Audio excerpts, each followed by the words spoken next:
Olá, estudantes da segunda série. Nesse vídeo vamos falar sobre conto. Você concorda com a frase? Há mais coisas no céu e na terra do que sonha nossa vã filosofia? Então, na imagem você está vendo Machado de Assis e eu te convido a descobrir mais sobre isso lendo o conto, né? O conto que nós vamos analisar chama-se A Cartomante. Qual é a definição de conto? Você já parou para perguntar? Sim, uma narrativa ficcional mais curta, né, que o romance, mais densa que a crônica. É um texto mais conciso, com um conflito que se encaminha para rápido desfecho. Então, alguns detalhes. Tem poucos personagens, espaço ou cenário limitado, recorte temporal reduzido. O conflito do conto, né, tem um momento de maior tensão dramática, que nós intitulamos então de clímax. E com isso, né, embora não seja uma regra, ele apresenta um número limitado de personagens, né? Não teremos tantos personagens como no romance. Aqui observamos A Cartomante, de Machado de Assis, tá? O texto começa da seguinte maneira: Hamlet observa Horácio que há mais coisas no céu e na terra do que sonha nossa vã filosofia.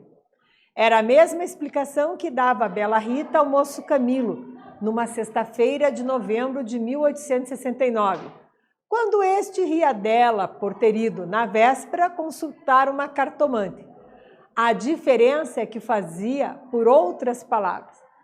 Você já nota que a linguagem é da época, né? Por exemplo, a palavra coisas, e o vocabulário é mantido por conta da obra machadiana. Das características presentes aqui no conto de Machado de Assis, nós podemos elencar algumas. Dentre elas, a linguagem irônica e crítica da realidade, a análise do caráter humano através de seus personagens. Que análise é essa, prof? Se a pessoa era pão dura, se a pessoa era bondosa, se a pessoa era instigadora, se a pessoa era traiçoeira, todas as características ele mostra.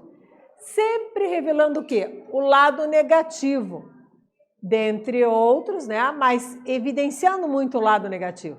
Então isso é bem ao gosto da literatura realista. E o que podemos comparar entre realismo e romantismo, né? Vamos ver que, ao contrário dos românticos que exaltavam a subjetividade, ou seja, o sentimento aflorado, aqui nós vamos ter o quê? Uma maior objetividade, o predomínio da razão sobre a emoção. O realismo vai apresentar as hipocrisias sociais, as contradições e moralismos da elite burguesa.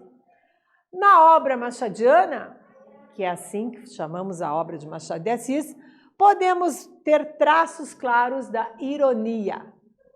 Então, o realismo excepcionalmente descreveu os valores dos pensamentos das personagens.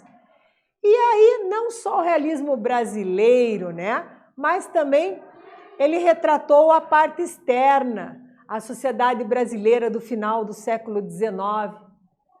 Em relação ao conto realista, nós tivemos, então, a predominância do texto narrativo descritivo e a intenção de caracterizar sempre personagens e ambiente, fornecendo ao leitor detalhes, dados significativos.